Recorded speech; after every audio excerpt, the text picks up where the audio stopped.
भी कुछ नहीं कह रही हैं, एक दूसरे के जिस्म को देख लेते हैं।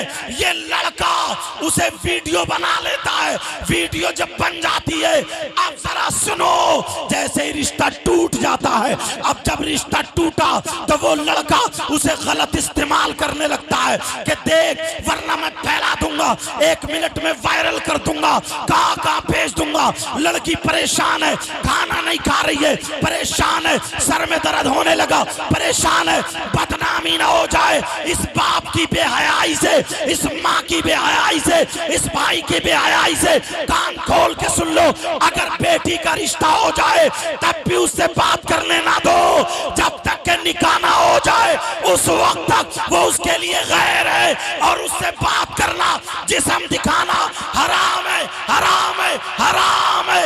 याद रखो, अगर तुमने बेटी को आवारा बना दिया तो नबी कहते हैं ऐसा माँ बाप दयूस है, दयूस है। कितनी नमाजें पढ़ो, नबी कहते हैं दयूस जन्नत में नहीं जाएगा। सुभान। बात मेरी बारीक हो रही है, आवाज भी मेरा खराब है, क्योंकि परसों बंगाल में था तो बारिश में भीग गया था मैं तकरीर करते हुए, मगर कोई बात नहीं न खुश। कुछ लोगों को मेरी बात थोड़ी चुभती होगी, मगर प्यारे मैं तुम्हारा दुश्मन नहीं हूं, बखुदा कह रहा हूं मैं तुम्हारा दुश्मन नहीं हूं। इस्लामी रिश्ते का तुम्हारा भाई, इस्लामी रिश्ते का भाई। कोई डॉक्टर अगर चीरा लगाता कब, जबकि उसमें मैल पड़ जाता है तो डॉक्टर दुश्मन लगता, चीरा लगाएगा तकलीफ होगी ना। जब मैल निकल जाता है तो रात को आराम से सोता है। समाज में ये जो मैल पड़ गया ना, मैल, तो वो चीरा लगा रहा हूं, शायद ये मैल निकल जाए तो तुम रात को भी आराम से सोओगे और कब्र में भी आराम से सोओगे। बेशक ये उर्से पाक से, उर्से महफूजी से सैयद अब्दुल रऊफ साहब यहाँ मौजूद हैं, इनके आबा व अजदाद का मज़ार शरीफ। और समझे जी, ये बहादुरगंज शरीफ में, अच्छा माशाल्लाह, और शब्बीर मियाँ भी, अल्लाह, बहुत पुराने बुजुर्ग हैं। बहादुरगंज शरीफ में वली कामिल आरिफ बिल्लाह, जिनका दिल बिल्कुल नूरानियत से भरा हुआ था, शाह मौलवी अब्दुल सलाम साहब, उनके पीरो मुर्शिद भी इन्हीं के दादा थे। बेशक उनके पीरो मुर्शिद भी इन्हीं के दादा थे। सुभान अल्लाह। ये वो फैजान है। यहाँ से आओ, कैसे लड़के हैं जो तकते फिर रहे हैं बहन बेटियों को। क्या उनके घर में बहन नहीं है? उनके घर में माँ नहीं है? सही बात। बाप तो इतना गिर गया, इतना गिर गया, मतलब कुछ कहता ही नहीं। कोई आलिम बेटी को दुपट्टा उड़ाएगा, कोई मौलाना उड़ाएगा, कोई इमाम उड़ाएगा। अल्लाह फरमाता है, या अय्युहल्लज़ीना आमनू कू अनफुसकुम व अहलीकुम नारा, ए ईमान वालो, अपने आप को और अपने घर वालों को जहन्नम की आग से बचाओ।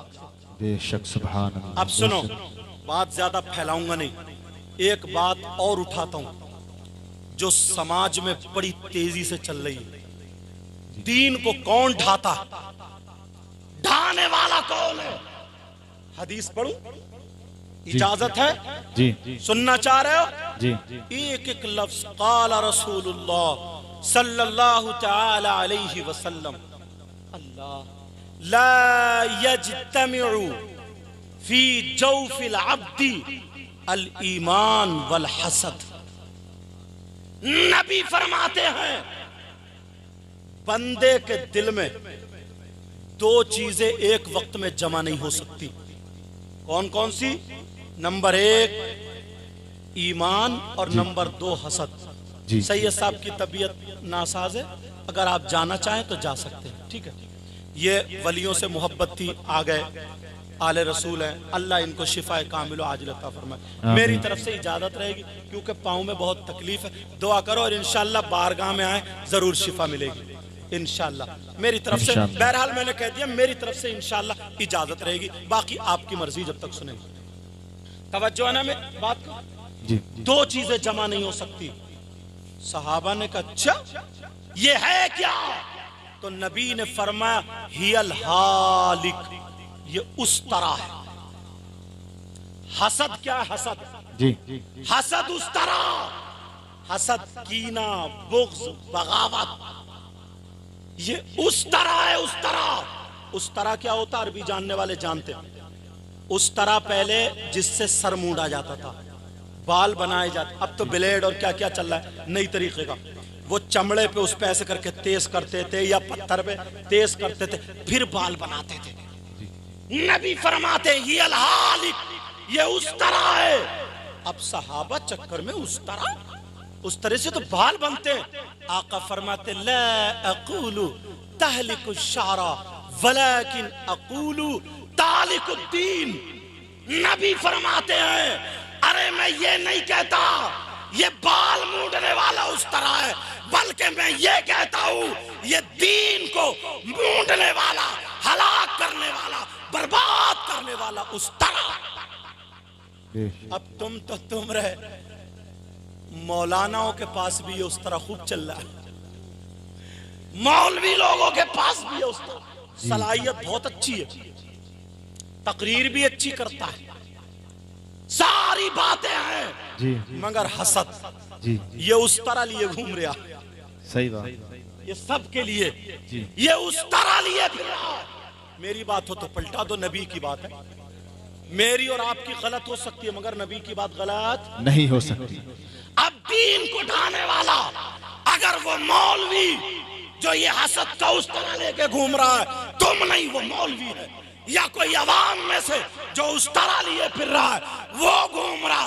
नबी फरमाते हैं वलाकिन ला अक़ूलु तालिकु शारा, हाँ अक़ूलु तालिकुद्दीन। नबी फरमाते हैं मैं ये नहीं कहता ये हसद का उस तरह बालों को मूंढता है, बल्कि ये वो उस तरह है जो दीन का सफाया करता है। अब देखो किस किस चीज से दीन को नुकसान पहुंच रहा। पढ़ते हैं हम हदीस, मदरसों में सुनते भी हदीस है, मगर दिल में नहीं उतारते, दिल में नहीं उतारते। आप जानते हैं तवज्जो है जी, आज के बाद हसद होगा जी नहीं। इस तरफ से लेकर के इधर तक, बहन भाई सब। तुमने कभी कोई शख्स ऐसा देखा जिसका भाई मरा हुआ लेटा हो और वो अपने मरे हुए भाई का गोश्त नोच नोच के खाता हो? बोलो देखा क्या? जी, अरे जी, बोलो ना हाँ या ना जी, नहीं देखा। अगर मान लो तुम्हें कोई ऐसा मिल जाए या बहनों को कोई बहन मिल जाए जिसका मरा हुआ भाई, मुर्दा भाई लेटा है और वो गोश्त नोच नोच के खाता हो, तो उससे दोस्ती करोगे? जी नहीं। उसे प्लेट में खिलाओगे? जी नहीं। दस्तरखान पे खिलाओगे? नहीं। गले में हाथ डालोगे? नहीं। रिश्तेदारी करोगे? साथ में रहोगे? नहीं। और अगर तुम में से कोई हो तो अल्लाह के वली की बारगाह में आज तौबा करोगे? जी, बोलो ना हाँ या ना, तौबा करोगे? बोलो इंशाअल्लाह। इंशाअल्लाह। मैं बताता हूँ आप लोगों में भी 50% लोग अभी निकाल दूंगा। कितने लोग हैं बोलो? 50%। बातें तो हम बहुत बड़ी कर लेते हैं ना जन्नत की, जी, मगर पहले कारनामे तो देख लो, करतूत तो देख लो, है कहां हम? मेरी बात हो तो पलटा दो। अल्लाह का कलाम है, कुरान पाक है, जिसका एक एक लफ्ज सच्चा है। कौन है वो जो अपने मरे हुए भाई का गोश्त खाने जैसा है? कुरान की आयत, अल्लाह फरमाता है वला यग़तब बादुकुम बादा अयुहिब्बु अहदुकुम अन याकुला लहमा अखीही मैतन फकरीतुमू। अल्लाह फरमाता है अगर आपस में जो एक दूसरे की गीबत करता है, चुगली करता है, पीठ पीछे बुराई करता है, अब मुझे बताओ तुम्हारी इस बस्ती में या जहां से भी तुम आने वाले हो कितनी गीबत करते हो, कितनी चुगली करते हो, कितनी पीठ पीछे बुराई करते हो? कितने लोग ऐसे हैं जो गीबत करते हैं, चुगली करते हैं? 50% है। अल्लाह का फरमान है जो गीबत करता है, चुगली करता है, पीठ पीछे बुराई करता है, ऐसा है जैसे मरे हुए भाई का गोश्त खाने वाले। अल्लाहु अकबर। करोगे गीबत? बड़ा आसान समझते हो ना? करोगे चुगली? और फिर मैं वो बात कहूंगा, ये बीमारी आप में नहीं, हम मौलाना लोगों में भी आ गई है। जी, बड़ी तेजी से किसी एक मौलाना को मुद्दा बनाया, घंटों उसकी बुराई, घंटों उसकी गीबत, घंटों उसकी चुगली, हुजरे में बैठे गीबत, मदरसे में बैठे गीबत, स्टेज पे बैठे गीबत। याद रखो कुरान सबके लिए, ये मेरी बात पे अमल करना। 50% लोग और औरतें कितनी गीबत करती हैं, कितनी चुगली करती हैं। कुरान कहता है, कुरान कहता है गीबत करने वाला, चुगली करने वाला ऐसा है जैसे मरे हुए भाई का गोश्त खाने वाला। आज के बाद कोई गीबत करेगा, बोलो हाथ उठा के अल्लाह वाले की बारगाह में तौबा करो। देखो कौन कौन हाथ उठाता, आज हाथ उठा लो सब। और सुनो, तुम्हें अल्लाह और रसूल का वास्ता, अगर तुम ऐसे ही उठा रहे हो रस्मन तो मत उठाना, और अल्लाह से डर के उठा रहे हो, अल्लाह वाले के दर पे मोहब्बत में उठा रहे हो तो पक्के सच्चे दिल से तौबा कर लो। बोलो इंशाअल्लाह आज के बाद किसी की गीबत नहीं करेंगे, चुगली नहीं करेंगे, पीठ पीछे बुराई नहीं करेंगे। बोलो इंशाअल्लाह। इंशाअल्लाह। ये वो है जो समाज में लोग तवज्जो नहीं देते, ध्यान नहीं देते। हसद, कीना, इनकी तरक्की होने वाली। और एक बात बताऊं, ये हसद जैसी बीमारी बादशाहों के महल से लेकर के फकीरों की झोपड़ी तक पहुंच गई है, फकीरों की झोपड़ी तक। ये वो उस तरह है जो दीन को हलाक कर देता। ये वो है जो गीबत करता है, चुगली करता है, तो ऐसा है जैसे मरे हुए भाई का गोश्त खाने वाला। आज के बाद गीबत नहीं, आज के बाद चुगली नहीं, आज के बाद किसी की बुराई नहीं। मसला बता दूं थोड़ा बारीक है ताकि समझ में आ जाए। जी। अगर एक भाई ने एक की बुराई की, सुनो, अगर एक भाई ने एक की बुराई की और इनको पता चल गया बुराई का, इनको पता चल गया, तो जब तक ये माफ ना कर दे अल्लाह ताला उस वक्त तक माफ नहीं करता है। और अगर इनको पता नहीं चला है तो अगर ये तौबा कर ले तो अल्लाह ताला तौबा से माफ कर देता है। ये बारीक बात थी जो मैंने बीच का फर्क था बता दिया। समझ में आ रही बात? ये हुकूकुल इबाद में से है, ये भी याद रखिए जी। हुकूकुल इबाद में से है, इशारे पे बुराई करके, गीबत करके, चुगली करके चला जाता है। ये 2-3 बातें हुई। एक बात और बताता हूँ, इजाजत है? सुनना चाह रहे? लोग देखते नहीं लुकमा हलाल का या हराम का। अल्लाह, वो नौजवान कितना बुरा होगा, वो इंसान कितना बुरा होगा। तुम सोच रहे हो यार मजा नहीं आ रहा, जरा चटपटी नहीं हो रही, मगर प्यारो उर्स से ये बातें लेकर के जाया करो। उर्स से पाक है ये वो नौजवान जो अपनी मां पर गलत नजर डाले। उससे बुरा कोई हो सकता है? नहीं। कितना बुरा बेटा होगा जो अपनी मां पे गलत हरकत के लिए नजर डाले, जो मां के साथ जिना करना जैसा हो। मैंने साफ बता दिया, अब समझ लेना। मां के साथ, जिस मां ने 9 महीने पेट में रखा, जिस मां ने दूध पिलाया, जिस मां ने पाला पोषा, अब बताओ अगर वो बेटा अपनी मां पे गलत नजर डाले कितना नीच होगा वो। उससे बुरा हो सकता है क्या? जी नहीं। बोलो, उससे बुरा हो सकता है? मर जाएगा मगर मां पे गलत नजर नहीं डालेगा। मगर हदीस तो सुनो प्यारे, हदीस सुनो। हैं लोग ऐसे हैं, उन्हें पता नहीं है। उर्स पाक में हदीस पहुंचा रहा हूं।